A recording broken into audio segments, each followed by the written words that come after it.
ओम नमः शिवाय। मेरे शिव चैनल पर आप सबका स्वागत है। सबसे पहले तो आप सभी शिव भक्तों के चरणों में मेरा प्रणाम।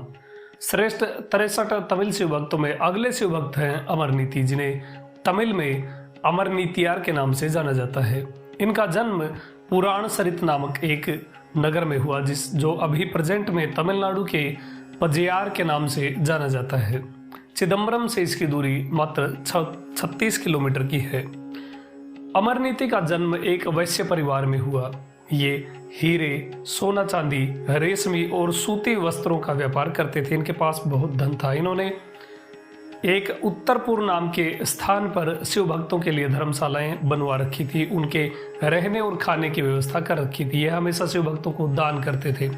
ये उत्तरपुर का जो स्थान है, ये उत्तरपुर नामक स्थान है, ये अभी तमिलनाडु के तिरुनल्लूर के नाम से जाना जाता है, जो कुंभकोणम के पास में है। यहाँ इन शिव भक्तों के लिए अमरनीति ने बहुत सारी व्यवस्थाएं कर रखी थी। हमेशा गृहस्थों को मकान बनाकर दान करते थे और सन्यासियों को कोपीन यानी कि लंगोट दान करते थे। इस तरह से शिव भक्तों की सेवा करते करते इनको 32 वर्ष बीत गए। भगवान ने इनके भक्ति की परीक्षा करने की सोची। भगवान ने स्वयं एक बटुक का रूप धारण किया। एक ब्रह्मचारी बटुक का रूप धारण करके भगवान शिव अमरनीति के घर की ओर चल पड़े। जब भगवान ने उस दिव्य रूप को धारण किया, तब उस दिव्य ब्रह्मचारी बटुक स्वरूप में भगवान की जटा बन गई शिखा, और चंद्रकला बन गई भस्म का त्रिपुंड, त्रिनेत्र बना भस्म का टीका, गंगा जी बन गई जनेऊ, नाग बन गया पवित्री या कुशा, धनुष बना पलाश का दंड, व्याघ्र चर्म बना काले हिरण का चर्म, माया बनी भगवान का लंगोट या कोपीन, आकाश बन गया भिक्षा का पात्र, वासुकी बना मूंज की मेखला। इस प्रकार भगवान शिव, परमेश्वर शिव, ब्रह्मा और विष्णु के लिए भी जो असाध्य हैं, ऐसे सबके हृदय में वास करने वाले भगवान शिव इस बटुक स्वरूप में अमरनीति की परीक्षा करने के लिए अमरनीति के घर की ओर चल पड़े। जब अमरनीति ने उस दिव्य बटुक स्वरूप को देखा तो वो आश्चर्यचकित हो गया और उसके तेज से अभिभूत हो गया। उसने अंजलि बांध करके, हाथ जोड़ करके कहा कि हे बटुक, मैं आपका अतिथि सत्कार करना चाहता हूँ। आपके दर्शन से मैं धन्य हो गया हूँ। तब उन्होंने कहा, उन बटुक स्वरूप भगवान शिव ने कहा कि तुम अमरनीति हो ना, मैंने तुम्हारा यश बहुत सुना है। तुमने ये पुण्य संपत्ति शिव भक्तों की सेवा करने के लिए ही कमा रखी है।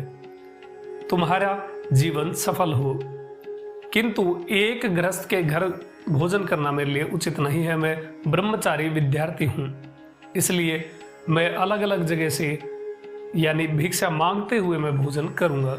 किंतु फिर भी बार बार अमरनीति ने आग्रह किया तो उस बटुक ने, उस ब्रह्मचारी ने अमरनीति की ये रिक्वेस्ट स्वीकार कर ली और उससे कहा कि ठीक है, तुम ये मेरा कोपीन संभालो।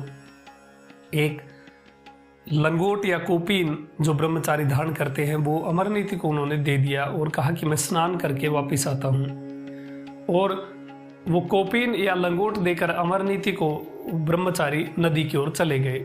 इधर अमरनीति खुश हो गया और वो सीधा अपने पत्नी के पास गया और कहा कि जल्दी से भगवान शिव की पूजा संपन्न करो और भोजन की तैयारी करो।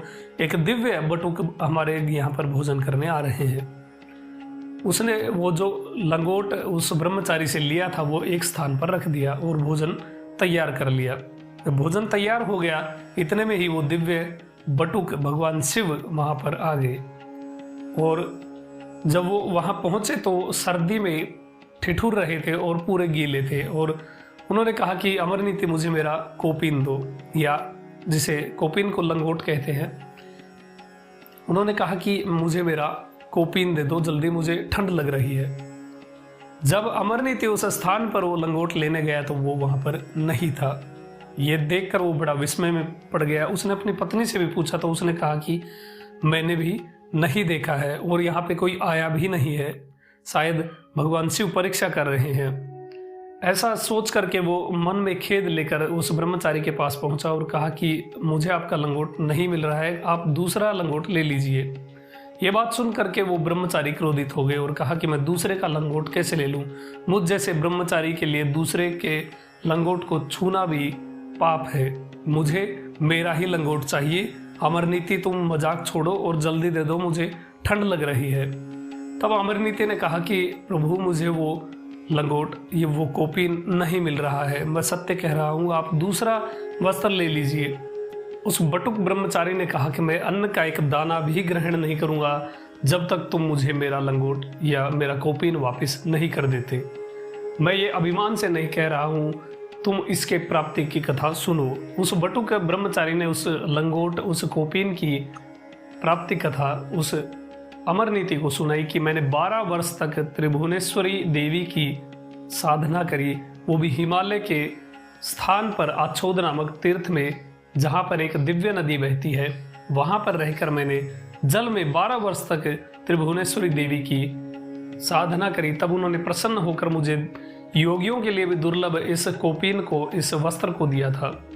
इसके 2 टुकड़े करके मैं सुबह और शाम अलग अलग पहनता हूँ।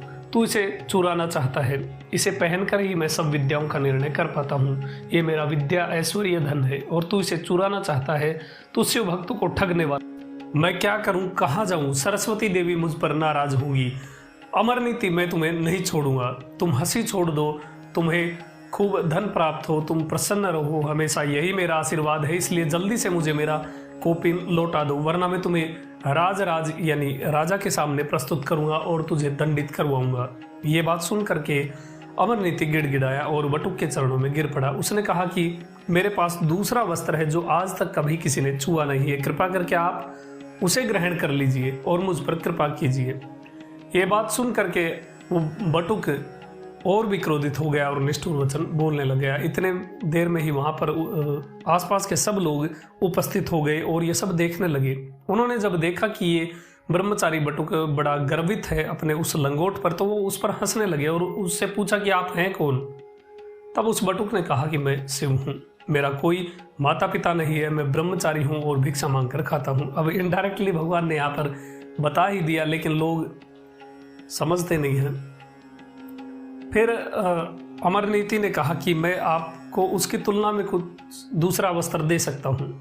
तब उस माया से बटुक बने हुए भगवान शिव ने कहा कि तुमने तुलना कहा, ठीक है, यदि तुम मेरे उस कौपीन के वजन के बराबर मुझे वस्त्र दे सको तो मैं मान जाऊंगा। अब तराजू लाई गई और भगवान ने जो दूसरा बचा हुआ लंगोट जो धारण कर रखा था वही निकाल करके एक पलड़े में रख दिया और भगवान दिगंबर हो गए। वो पूर्ण रूप से दिगंबर हो गए वो बटुक स्वरूप में, और वो कौपीन उस पलड़े पर रख दिया। अब अमरनीति ने वो जो बहुमूल्य वस्त्र था जिसके वो बात कर रहा था वो भी पलड़े पर रख दिया, किंतु ये जो कौपीन ब्रह्मचारी का था ये भारी रहा। फिर सैकड़ों वस्त्र दूसरे पलड़े में रखे गए, फिर भी केवल एक वो लंगोट उस दिव्य ब्रह्मचारी का भारी रहा। अब सब लोग विस्मय में पड़ गए। फिर अमरनीति ने उस बटुक की प्रदक्षिणा की, उसकी परिक्रमा की, उसे प्रणाम किया और फिर वो अमरनीति अपनी पत्नी और बेटों पुत्रों के साथ स्वयं उस दूसरे पलड़े पर जाकर बैठ गया। जब जाकर वो दोनों पलड़े, एक में भगवान उस बटुक ब्रह्मचारी का लंगोट और दूसरे में सैकड़ों वस्त्रों के साथ अमरनीति और उसका परिवार, वो उस पलड़े में जब बैठे तब दोनों पलड़े बराबर हुए। ये देख करके देवताओं ने पुष्प वर्षा की। एक ब्रह्मचारी के लंगोट के लिए अपने परिवार सहित अमरनीति तुल गए। शिव भक्त के लिए अमरनीति अपने परिवार के सहित उस पलड़े में तुल गए और अपने को ही उस ब्रह्मचारी को समर्पित कर दिया। भगवान इतने प्रसन्न हुए कि तुरंत वो उस ब्रह्मचारी बटुक का स्वरूप त्याग करके नंदी पर आरूढ़ होकर भगवान ने अमरनीति और उसके परिवार को वहीं पर दर्शन दे दिए और उसे मुक्त कर दिया। सबके हृदय में निवास करने वाले, जिनके एक रोम में ही अनेक कोटि ब्रह्मांड समाये हैं, माया से बटुक बने हुए, ब्रह्मचारी बने हुए उन परात्पर परमेश्वर भगवान शिव को कोटि कोटि प्रणाम है। अमरनीति जैसे शिव भक्तों को बारंबार प्रणाम है। आप सभी शिव भक्तों को कोटि कोटि प्रणाम। वीडियो कैसी लगी कमेंट में अवश्य बताएं। आपका दिन शुभ हो। ओम नमः शिवाय।